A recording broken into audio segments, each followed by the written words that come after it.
सत्संग जी कृपया चैनल को सब्सक्राइब करें, लाइक करिए और बेल आइकन को दबाना ना भूलें। सत्संग जी प्यार से कहिए धन निरंकार जी।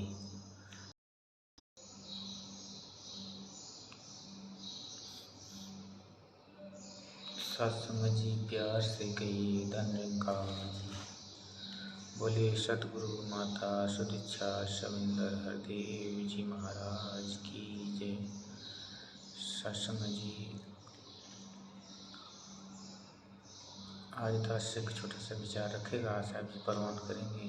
जो भी त्रुटियाँ हो बालक समझ के बख्श लेना और अपने चरणों से लगाए रखना और चैनल को सब्सक्राइब करते रहना। सत्संग जी दास साहब जी के चरणों का बालक है, जो भी त्रुटियाँ हो बख्श लेना। सत्संग जी अहंकार के ऊपर दास एक विचार रखेगा। अहंकार में तीन गए धन वैभव और वंश। अहंकार में तीन गए धन वैभव और वंश। ना मानो तो कर देखो रावण कौरव कंस। सत्संग जी अहंकार जिसके अंदर आ जाता है सत्संग जी, उसका पतन होना शुरू हो जाता है। क्योंकि कहते हैं कि परमात्मा अगर कुछ खाता है तो अहंकार को खाता है। सत्संग जी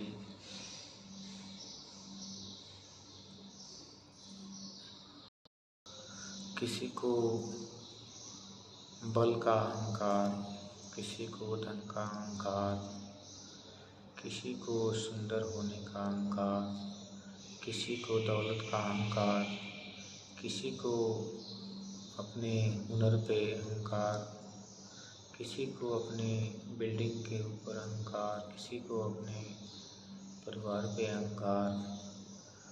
मतलब सारा संसार अहंकार में व्याप्त है। यूँ कहें तो सत्संग जी अहंकार एक परमात्मा की बनाई हुई ऐसी चीज़ है जिससे इंसान बच नहीं सकता।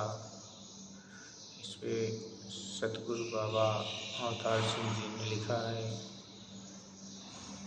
कि काम क्रोध ने लोभ ने मोह ने अहंकार ने घेर रखा है हर मानव को मन के 5 विकार ने। ये शत्रु बन जाते हैं जब बेकाबू हो जाते हैं, यही मित्र बन जाते हैं जब ये काबू में आते हैं। इनको बस में करना है, इनको बस में करना है, लेकिन इतना आसान नहीं। ये हावी रहते हैं, इनसे बच सकता इंसान नहीं। बचा वही है कर पाया जो ब्रह्म ज्ञान को धारण है। बच पाया वही है जो कर पाया ब्रह्म ज्ञान को धारण है। सच्चे दिल से जिस मानव का मन सतगुरु को अर्पण है। इनको ख़त्म नहीं करना है, ना ही इनसे डरना है। इनको ख़त्म नहीं करना है, ना ही इनसे डरना है। कहे हरदेव कि गुरुमति से गुरु ज्ञान से बस में इसको करना है। सत्संग जी जब ये बस में होते हैं तो जीवन में खुशहाली होती है। क्योंकि अहंकार एक ऐसा चीज़ भी है जिसके अंदर एक शक्ति बहुत बड़ी पराक्रम विद्यमान होती है, जिसका उपयोग करके इंसान बहुत सारे कार्यों को सफल कर देता है। लेकिन अगर ये अपने लिमिट से बाहर हो जाए तो नुकसान भी दे देता है। अग्नि इस प्रकार भोजन बनाने के काम में आती है, उसी प्रकार सत्संग जी अगर ये अवकाश से बाहर हो जाए तो घर जलाने के भी काम कर देती है।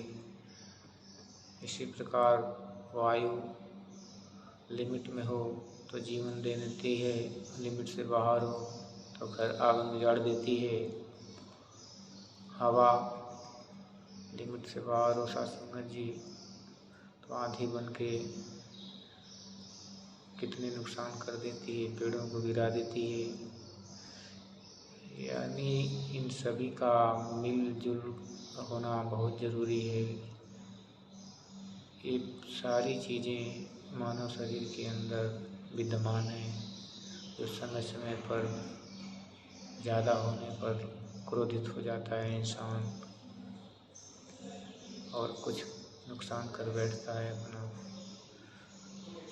शास्त्र जी इसे अपने वश में करने के लिए ब्रह्म ज्ञान को जरूरी लेना जरूरी है, क्योंकि बिना ब्रह्म ज्ञान के शास्त्र जी इसे वश में नहीं किया जा सकता। आप संत महापुरुष जानते ही हैं कि जब सच्चे ज्ञान की दात मिलती है तभी ये मिल पाता है। नहीं तो कहते हैं कि फारस पर से लोहा कंचन भई तलवार, फिर भी तीनों ना गए धार मार आकार। शास्त्र जी कहते हैं कि ज्ञान हथौड़ा जो मिले सतगुरु मिले सुनार। ज्ञान हथौड़ा जो मिले सतगुरु मिले सुनार, तब तीनों मर जात है धार मार आकार। शास्त्र जी ये अहंकार के ऊपर उदाहरण दिए हैं संत महात्मा कि अगर गुरु लोहार के समान मिल जाए तो ज्ञान तो दे देता है, लेकिन उसके अंदर जो नुकसान करने वाली चीज़ें हैं, जैसे धार मार आकार तलवार के अंदर होती है, सोने के हो जाने पर भी वो ख़त्म नहीं होती। इसी प्रकार ऐसे ज्ञान लेने से इंसान के अंदर से जो बुराइयां हैं ख़त्म नहीं होती, लेकिन जब वही पारब्रह्म परमेश्वर परमात्मा निरंकार का ज्ञान मिलता है और सच्चे सदगुरु की जब रहमत होती है तो धार मार आकार सारे मिट जाते हैं। मतलब अहंकार भी अपने लिमिट के अंदर आ जाता है।